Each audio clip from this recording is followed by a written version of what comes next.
on WMAY, and it is State of the Arts. I'm joined by Gus Gordon. How you doing, Gus? Kevin, I'm doing fine, thanks. How are you? I'm doing all right. It's a little foggy this morning, a little cloudy Yeah. outside. Some snow later, probably, but Well, I was listening to your news report, and you said that it'd be burning off by midday, so I'm holding you accountable for that.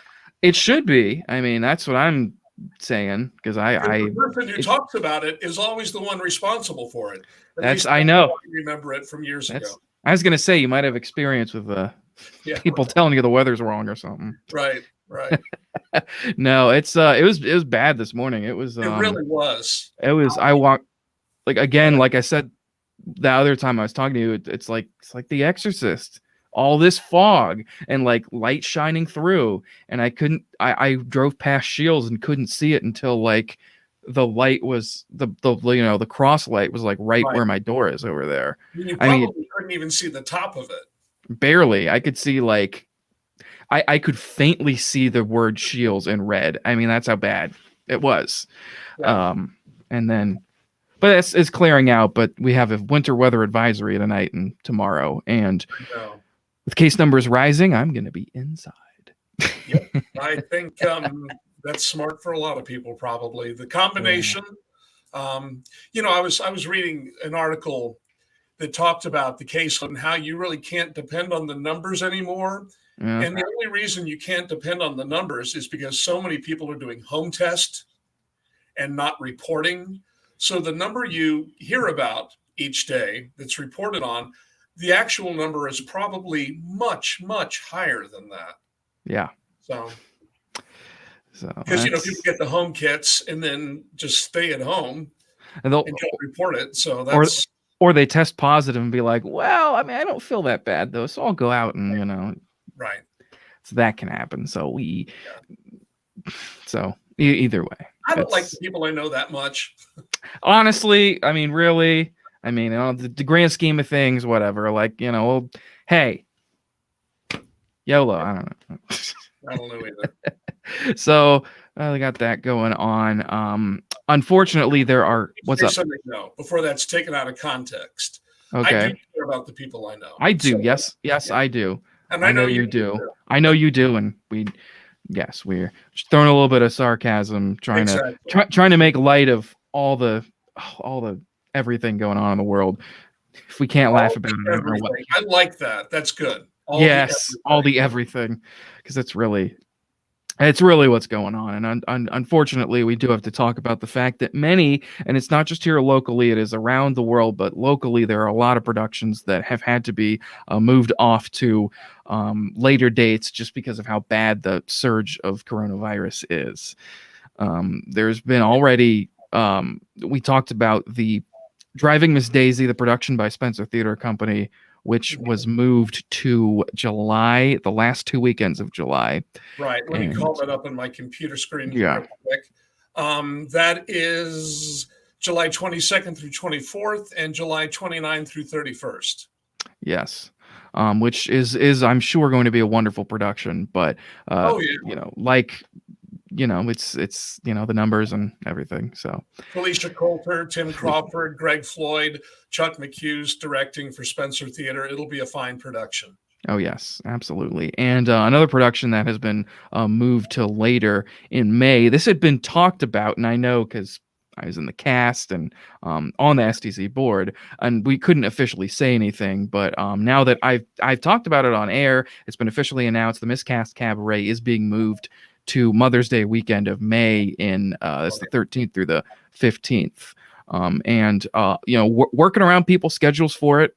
There's a lot of people that are going to be involved in different productions, not just summer productions, but SHG is going to be doing their musical, The Little Mermaid. I know other people in the cast and staff are teachers, and they'll be helping out with their. So there's a lot of stuff that's going to be going on between now and May, but we're the way the schedules can be sort of spaced out over the course of a couple of months. I think it's all going to work out well. But that show would have opened a week from tonight, and with the numbers the way they are, that would not have Yeah. What we're blowing the roof off the reported records, and the Yeah. hospitals, both hospitals in town, are saying, please, please take this seriously. They're overwhelmed. Yeah. Politics aside, the hospitals in our community are overwhelmed. Yes. That should be scary enough for all people, because whether you have an appendicitis attack or a heart attack or a car crash, you're going to have a heck of a time getting into the emergency room just because they are so backed up. That's reason enough to move some things just to alleviate potential problems. Yeah. No, absolutely. I mean, wait, I mean, the emergency room, if it is, like you said, appendicitis, kidney stones, you name it. I mean, make sure your day is blocked off because you're going to be waiting Right. probably all day to even get in there. I mean, Yeah. it is unfortunate. I mean, really. Yeah, my father was in the ER before Christmas, and we waited many, many hours in the emergency room, waiting room. And Yeah. then he had to stay in the emergency room overnight before he could be admitted into a room. He's doing better now, That's but good. it was just an incredibly stressful experience. And Yeah. a lot of people are going through that. And some people just aren't thinking about that part of this problem. And No. you don't think about it till you're faced with it. And then you go, what's going on here? It's like, well, they told us, they asked us, they warned us. Yeah. No, nobody likes wearing the masks. I mean, kind No. of if it's cold, it keeps your face warm. But other Right. than that, yeah, Right. we're all sick of it. I'll gladly take any vaccine that comes out, but yeah, nobody likes getting a shot in their arm. And but like, oh my goodness, it's not the lows of that outweigh the lows of being on a ventilator or dead or having Right. to your lungs ruined for the rest of your life. I mean, it's And yeah. beyond that, not being able to get in to see a doctor right away when you've No. been in a traumatic experience that's unrelated to all of this. Yeah. That's the collateral damage that's beginning to take place. And that should really concern everybody. It should. It really should. And I think that like you said, it is a good idea for any sort of big group event to sort of pause and say either we have to meet virtually or we have to move this to a later date because it really other than going to work and maybe the store, I mean, I don't see I mean, even recently, it's, people talking about, let's go to the bars. It's like, no, I want to support local businesses, but I can't go out there with record breaking numbers and everything. I was like, I can't do that. I can't. Yeah. I mean, so Well, yeah, in this should be short lived. it should be. And if this surge should, hopefully if everything is going to go as expected, we should begin to see a decline in the next couple of weeks, and hopefully things back to normal by late February or into March. So I'm keeping my fingers crossed for a brighter day. Me too. And it will be here, but it's and it is just a surge, but you say just even though numbers are breaking records, but we will Right. get there. In the meantime, there are plenty of things to look forward to. The cast list for Gem of the Ocean was posted. Reggie Guyton's directing that at the Springfield Theater Center's production at the Hoagland, and it's next month. And a wonderful show. I don't think it's been done at all here locally in Springfield. And Yeah, I it's don't know that it has been. yeah, and it's another one of those, it's a show that it's, like pretty much any show that has been being, produced or put together in the past couple of months. It's been, it's been a bit of a struggle, with COVID mitigations and everything, but it looks like the show is really coming together. And of course the cast is all together there, and see the cast list. It's up on the Facebook page, and that'll be a good show to go see. Great. Yeah, absolutely. I think so. And then auditions are coming up for a show that I am also involved in, producing Courtney Wick's original play, The Murder Mystery, Nightmare at the Sweet Dreams Inn, a totally 90s murder mystery. Guaranteed to be a fun a great time. Courtney's so funny, and She is. her when she on Facebook, all the reviews she writes, things she writes. I mean, she's so funny, and a great. You read the character descriptions, and it's going to be a blast, and I'm excited to see it and be part of it. That it sounds like a blast, and you're right. Yeah. She's a very clever person, very funny, and so I look forward to a really good production. Yes. So those auditions are actually coming up next Saturday, are the auditions for that show. Also announced recently, the Springfield Ballet Company put out, this was just yesterday, they sent out a press release with their season, their upcoming season and auditions for the season. Their upcoming season, which is going to include The Little Mermaid on October 1st, which is ballet version of The Little Mermaid, The Nutcracker, of course, again, in December, which is also apparently going to tour to the Dick Van Dyke Auditorium in Decatur, and then a show in April called Breaking Boundaries. Interestingly, there is rock ballet is not going to be part of the season, this one at least, and rock ballet has been a fall tradition for quite a number of years. So we'll see where all that goes, but the audition the audition information for this new season, which looks great, of course. Those auditions are coming up. Those will be in April. Those will be the beginning of April, the 1st and the 2nd. Gotcha. Yes, actually, wait, no, I might not have that correct. April 9th is the audition date. The 1st and 2nd is Breaking Boundaries, that show. Great. Okay. So all that information is available at WMAY.com. Also available, I'm sure, on their website as well. You want to go take a look there too. We have some news regarding Theater in the Park. There's two bits of news. The first one is they have audition actually information out. They're keeping some of the cast to their shows, but of course recasting several people that couldn't be in the show anymore after 2-3 years.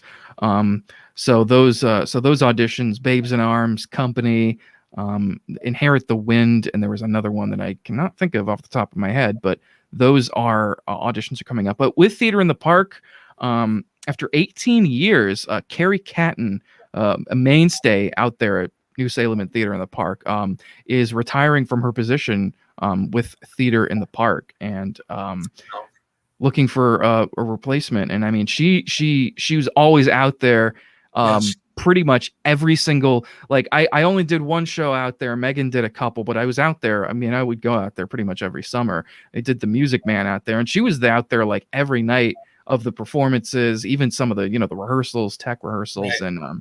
and what she brought to that place was amazing, and the way she was so She worked involved. very, very hard, Yeah. and did a great job. And it's hard to believe 18 years has gone by, because I remember when she went into that position. But she's done a great job, and congratulations to her on her retirement.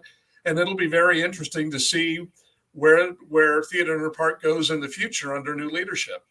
Yeah. And who will that new leader be? Who will it be? I have no idea. It'll be exciting, but I know she's I'm sure she's definitely excited to be moving on, but I'm sure I think she's also indicated on Facebook that she'll probably want to go back to directing or being on stage as well. So she's definitely still going to be involved out there, I'm sure, but well, theater's in her blood. Oh, so yeah. So I would expect nothing less. yes. That information as well is on Facebook and Theater in the Park's website, to take a look at all that. Also, some news that we're both very excited about nationally. What is it? Anything Goes with Sutton yeah. Foster is hitting the theaters in March 27th and 30th, which will be very exciting. I love that musical. It's like one of those Fathom events. Yeah, they filmed it like they would. Yeah, Fathom events or PBS's Great Performances, where they would film it professionally, similar to Hamilton or Holiday Inn or The King and I, and multiple camera setup, and they it's filmed for a video release. So, and it's going to be on the big screen. I hope it makes it to Springfield. I do too. It should be. Will. Yeah. Yeah, Fathom Events usually gets those. We get all those like movie re-releases, and they've shown like musicals here before. They had 42nd Street and something else, Holiday Band. Inn, Bandstand. Yep, And that then one they came. showed what was it? They showed Porgy and Bess Did even. they? Okay, and they Yeah, did Never Plaid when that was released. They showed that, and that's been a while ago. yeah. They showed that. Yeah, so that's good. I look forward to that. It's a fun show, great tap dancing. Sutton Foster's amazing, and it'll be neat to see that on the big screen because that's almost as good as being in the theater. Yeah, no, really, and it is I guarantee probably going to be the best like official filmed version of it because the other two movies are not great. The first one has Ethel Merman in it, which is great, but it's like basically almost a lost movie because you can't buy it anywhere, and Right. the remake is just all over the place. But there was a TV yeah. version that had Ethel Merman, Frank Sinatra as Billy, and then Burt Lahr as Moonface. Have you ever seen that? I have seen it. It's cool to see, but it's it's an hour-long special, so they had to cut a lot of it down and sort of condense the plot. But it is cool to have her because she never actually recorded the song Anything Goes like as a like on an album or anything. Really? Yeah, you can't find it. She sang it in both of those movies, but she's not. Yeah, when you find when it first came out, they weren't doing cast albums like they do now. No, that wasn't until Oklahoma where they started like really like recording the entire score and releasing it. Gotcha. But it's good that Anything Goes. It'll be on the big screen. That wonderful cast, Kathleen Marshall, her wonderful show that she put together that was from Broadway and now in London. So that'll be good to see up on the big screen. Love that musical. Done it twice. We'll do it a million times again. I love it. Well, it'll probably show up on someone's schedule in the future. So yeah, absolutely. So that's coming up in theaters. But in the meantime, there is a lot going on in Springfield. Even though we have to sort of take a pause and not overwhelm the hospitals. Everything's going on, but there are plenty of things to look forward to. There are auditions coming up. Shows are still coming up in the next couple of months. So you can hold off for a little bit. We just got to be patient. But there is plenty of theater coming back. Also, and I this is coming to my mind immediately. The Illinois Symphony Orchestra has a performance on the 28th. I want to make sure to put that out there because I was thinking about that, and we'll be talking with them soon, of course. Okay, but good. I think Abba Mania is coming to University of Illinois. Yep. Springfield. Yeah, so that'll be one to see. So there are still things going on. Just remember, please, if nothing else, wear that mask out in public if you can. I'm pleading with you guys, please. That'll help us all. Well, yes, it'll help us all get back sooner. It'll help. It will. I hope so. Right. But anyways, all that stuff is coming up. Gus, thank you so much for joining me. I always enjoy doing this. And Kevin, thanks for including me. I appreciate it. You're welcome. And we'll do this again sometime soon. All right. Have a great weekend. You too.